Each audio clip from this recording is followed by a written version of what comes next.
Cool.fm is the perfect station for music lovers who enjoy a mix of adult pop, modern country, and classic hits. Our unique blend of different genres creates an awesome listening experience that you won't find anywhere else. With Cool.fm, you don't have to constantly change stations to hear the music you love. Just download the Live 365 app and start listening to our curated selection of modern adult and country hits, as well as the classics you know and love. So tune in to Cool.fm and start enjoying the best of all your favorite music in one place. Hi, I'm Randy Stone, creator of Bullet and Bullet Adventures. You can catch me on altrustcomics.com, and you're watching and listening to Two Geeks Talking. Good morning, afternoon, evening, everyone. Two Geeks Talking is an entertainment industry interview show where we interview the creative people from the comic, film, TV, movie, and video game industries. And of course, I'm your host, Kurt Sasso. We are joined today by a very talented and creative individual. He is the creator of an amazing series called Bullet Adventures, which is a subset of his Bullet series. We're joined by the ever-talented Randy Stone. How are you doing today? I'm good, Kurt. Thanks so much for having me. Yeah, it's good to have you on the show here. Got to see a bit about Bullet Adventures here and loved your work with, of course, your website, altruistcomics.com there as well, too. But for those that don't know anything about yourself as a creative person, tell us who you are and what you're bringing to Two Geeks Talking. I'm Randy Stone, of course, publisher of Altruist Comics. I've been a lifelong fan of superheroes in particular, but comics. Since the Marvel Universe trading cards came out in 1990 or so, I got hooked. I've published a whole bunch of stuff, a lot of horror crime early on, and then getting back to the superhero stuff with Sensational Swan and the original Bullet one-shot, and now the continuing series Bullet Adventures. All of that has been kickstarted, and we've got a new Kickstarter launching May 30th for issue 4 of the continuing series. That's amazing. That's incredible to see here. What is the most misunderstood aspect about the superhero genre that people who don't follow it misunderstand?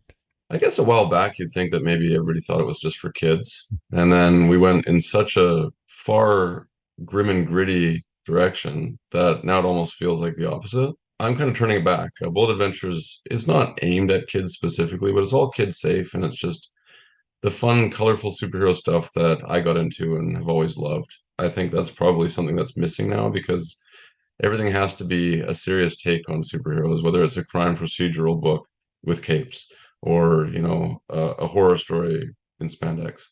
But that's just a fun superhero tale. It's just a lot of fun. I use the word fun, but it is. I'm having a blast making it. I'm having a blast working with my collaborators, and I'm its biggest fan. Like, I just love reading these stories, and we've got great characters. The product is just high quality stuff. That's what I saw on your website. Just the free issue that you put up there was incredible. Like, just from the get-go, it shows the character development, it shows action, it shows the colorfulness of the city, the world that you've built there. Before we jump into the actual characters themselves, though, you mentioned your team. Obviously, it's great to have a wonderful team around you. Who's been working with you on this amazing series for Bullet Adventures? Yeah, so right from the start, Jordan Alseca has been co-writing it, going back to the original one-shot. We've had a couple artists work throughout. There was some turnover there just because of availability, but currently it's Nico Carrizo, who's doing the line art, and Fran Citarelli, who's doing colors. And then, of course, Lucas Catoni is back. He's been doing the lettering for the whole thing as well. Just a really high caliber group of people and wonderful people to work with. I've had a chance to just chat with them outside of the creation of the comic, and they're just really good people too. So it's a lot of fun. When you gave the script to your fellow artists there and you got the artwork back, what was a scene that just completely blew you out of the water that was way better than what was written in the script? There's been a couple sequences because they're speed-based powers. It's really fun to see that motion and movement on the page. Nico's done a couple sequences where there's 3 panels showing kind of a similar background where one of the characters, like Lainey, will leave and come back or move towards us.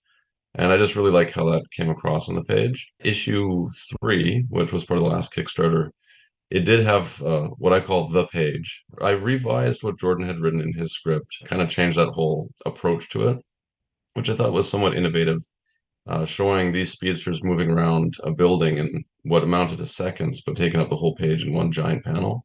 I'm glad that Nico didn't kill me for asking him to draw this, but when he pulled it off, it was just very impressive. And I think it shows how collaboration can improve on every single step as we go. That was just a a real treat to see how he turned that in. So how did this collaboration help issue 4 that you have a current Kickstarter for?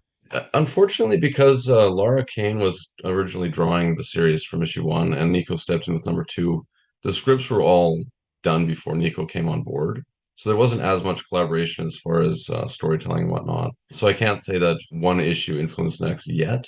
Starting with issue 5, we actually had kind of a team meeting and trying to get everybody involved right from the ground floor. And, what do you want to draw? What do you want to color? How do we kind of tap into that so that we're all excited to work on future issues? So the collaboration was mostly with Jordan at that point, and then we handed a finished script to Nico to work on. He'll fine tune things, and things always look better when the artist has drawn it than what we could possibly imagine having plotted it out or scripting it. You're talking about the characters as well too. I want to jump into them briefly because obviously they're the key focal point. As much as Right. of amazing talent that you all are for creating this, who are some of your characters that you've fallen in love with in terms of co-writing and creating them? From the original, it was just a treat to see Dale, who's the protagonist, fall in love with Joanna. It's an equal romance to the superhero aspect that fills the book.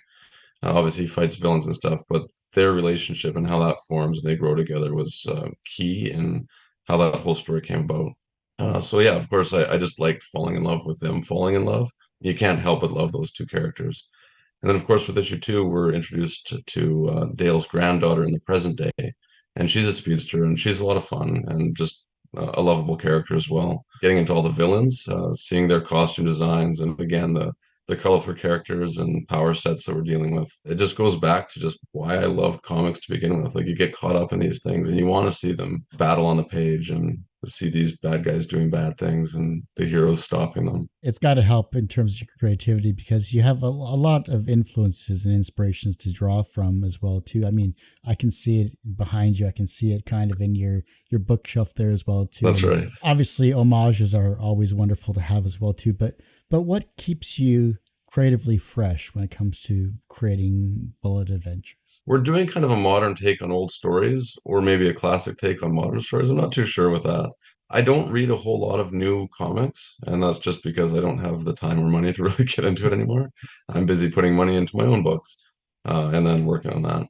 So I'm not really influenced by what's out there right now. I think I'm tapping into maybe my perception of what comics were when I was growing up. Maybe if I go back and read some of those things that I loved 30 years ago, it wouldn't really stand up. The feelings that are there, that's kind of what I'm really trying to tap into. And then, yeah, just feeding off the collaboration. Like, it's so much fun going back and forth with Jordan. I'll have some little kernel of an idea and he'll take it someplace and then I'll amp it up somehow and then he knocks it out of the park with his final scripts and stuff. Like, it's really fun and I never experienced that before, and it's just been a blast to work with him. So then how does Jordan help you as a co-writer and how do you help him? Well, I'd say he does all the heavy lifting, so that's very helpful. Yeah, I don't know. It's just different approaches. I think that we mesh really well. There was actually an example that he thought it was my idea, and he said, "Oh, what a great idea you had!" And I was like, "That was actually you." But because it's so seamless going back and forth, it doesn't come across like two different visions. Like, we are actually really collaborative and heading down the same direction, like finishing each other's sentences almost, right? But there's still enough differences that if I came up with something, he's not necessarily, yeah, we'll do it your way. Like, oh, if he comes up with something different or better, we'll go with whatever works. And we're comfortable enough with each other that we can do that. Like, say, you know what, I'm not feeling that, or like, how about this? With that page that I was mentioning earlier, like, he was very receptive to my changes and overall ended up with a much better product. He admitted that too, and I'm proud to say that I contributed something very powerful on that page. Everyone usually asks, what's the wisest piece of advice or what's the most BS piece of advice you've ever received? But what is the second wisest piece of advice that you've received that has stuck with you in your career? Wow, that's a tough one. I always default to just do it. So that's number one. What would the second wisest piece be? I don't know. That's such a tricky thing. I'd have to put together a list and see. I think as far as the BS stuff, though, I think that's, when you put limitations on people or the gatekeeping and stuff like that, like I really think anybody can do it. And it's just how successful they are is to different degrees. It may not be well drawn, but maybe it's a cool idea, or maybe it just takes 100 issues to get through to the point where you're actually making really good stuff. So again, that comes back to just do it. Don't give up. That would be the most BS thing. Second most, I don't know. You're so tricky, Kurt. What was an early experience where you learned that language had power? Hmm. I mean, maybe just emotionally when you react to what people say or what you're reading. I mean, that's growing up, I think. Obviously, I had friends and did stuff, but spent a lot of time in my room just reading comics. And, for words like that, it does affect you. You can have happy experiences or scary experiences or whatever. They can impact for sure. My own words, obviously, in person, I've probably affected people and not always in positive ways. And you kind of realize that afterwards. So there's definitely power to that. What was the first thing that you created that made you realize, yes, I could do this as a career?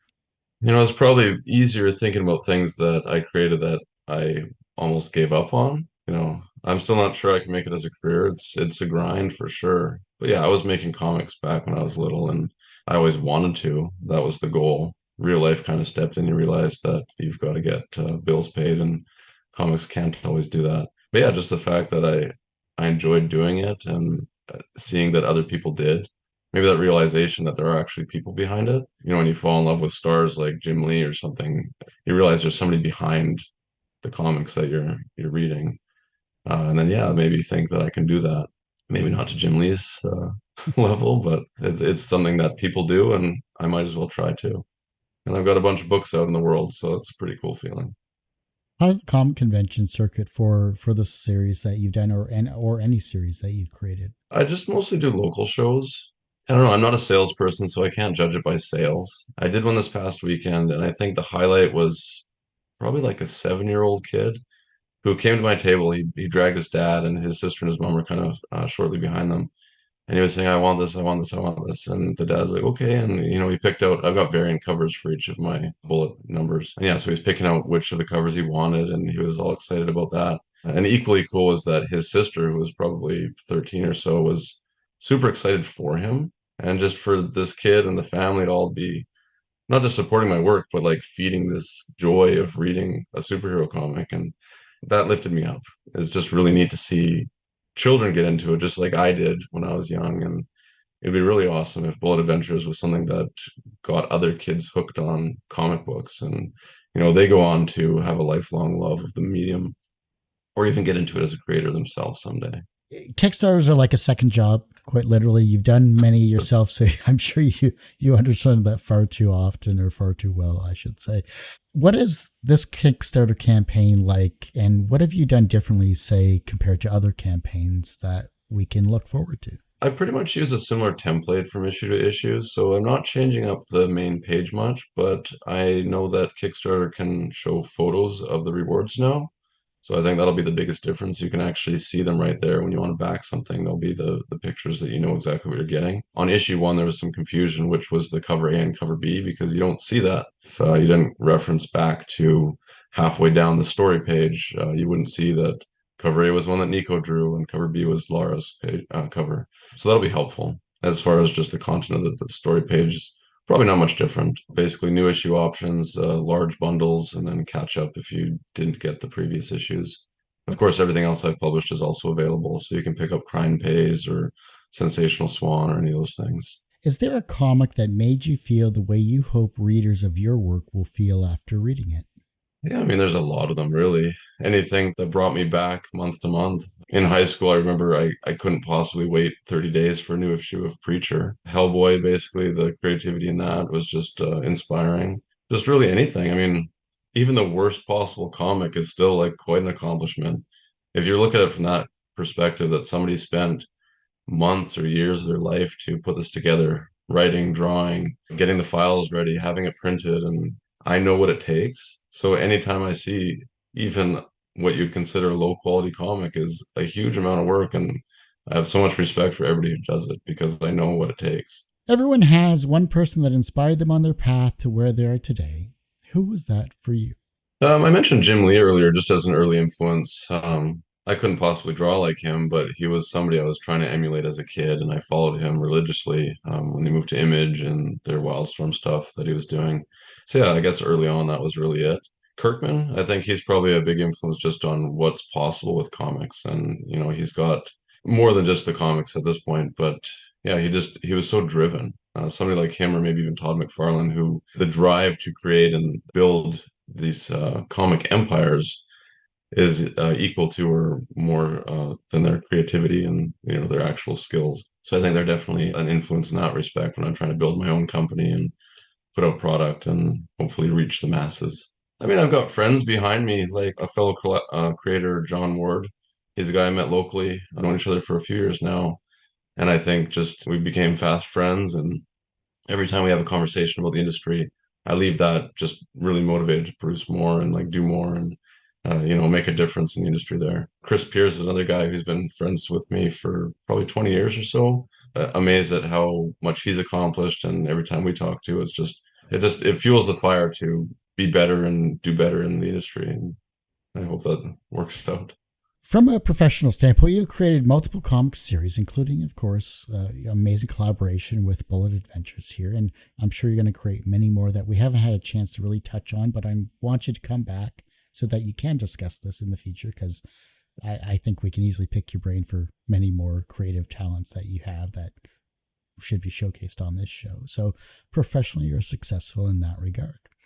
Do you consider yourself personally successful? Yeah, I mean, I've reached my lifelong goal of making comics. I have not reached the point where I can do this full time. It's a work in progress. I would consider myself successful, but I'm not stopping here. Obviously, I've got a lot more to go to. The reverse of success is failure. How do you deal with your failure? Hopefully, I learned something from every failure. I'm not getting it right the first time every time. So there is a large learning curve on pretty much everything I've done. I mean, making the comic is one thing, but actually marketing it, reaching the audience and stuff like that is something that I'm definitely learning on the fly. It's not something I ever expected to have to do. I think as a kid, you kind of think, oh, I'll work for Marvel and I'll draw X-Men or write Spider-Man or whatever. The whole business of comics is a whole other animal. I've failed somewhat. I have expectations every time, little personal goals and stuff like that. I'm not always reaching them, but as long as I can learn from them each time and hopefully not make the same mistakes again, I'm not going to fail in the same way at least. The younger generation is looking at your work and they're becoming inspired to be creative in their own way, whether it's as a comic writer or a creative person in some way, shape, or form. And the fact that you have the younger generation looking up to you as an inspirational person, maybe you're going to inspire them in some creative endeavor that is going to be amazing in the future.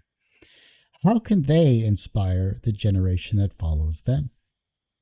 Well, who knows what it's going to be like years from now? Like, we didn't grow up with digital, so having webtoons or the infinite canvas that digital comics can offer is certainly something we would have imagined when we were first reading them. So I can't even maybe virtual reality storytelling somehow.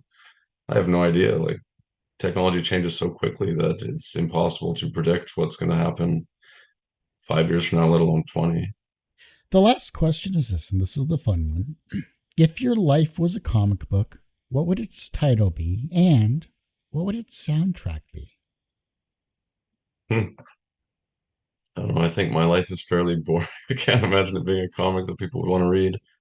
I don't know. Maybe called The Altruist. I'm trying to help people along the way, and it's fitting that that's my comic publisher. Soundtrack? I mean, it's probably 90s rock somehow, just because that's all I ever listened to. Hey, it's a great decade. Some of the best music is from the 90s, that's for sure. Oh, exactly. Rob, Yeah, it'll just be the single soundtrack, but scratched off and say, the Randy Stone soundtrack. Well, Randy, I hate to say, but that ends this particular episode of Two Geeks Talking. I want to thank you so much for coming on the show. Thank you for having me. Before I let you go, where can you find you? How can we support you? And of course, anything else you'd like to promote about yourself and your publisher? I'm at Altruist Comics on most social media. I've got the Kickstarter coming out, Bullet Adventures 4, I believe, if you put it at the end of the Kickstarter title, but you got links there. Yeah, that's about all that's going on. You can find me online and hopefully support the Kickstarter. Well, like I said, that is this particular episode of Two Geeks Talking. You can, of course, find this interview and about 1,200 plus others on our website, tgtmedia.com or twogeekstalking.com. That's the word two, not the number two. The word two spelled T-W-O, not T-O-O. I mean, it is in the lower third there. Just fill that out. Website is going through a revamp, but go to our YouTube channel, which is youtube.com/TGT Media. The podcast is back after 12 or so years because reasons, and Now you can listen to it on your favorite podcast streaming service, wherever you get your podcasts, but you can also find it at twogeekstalking.podbean.com. And as I say every week, everyone has a story to tell. It's up to me to help bring that out. Thanks for listening and watching on to Geeks Talking.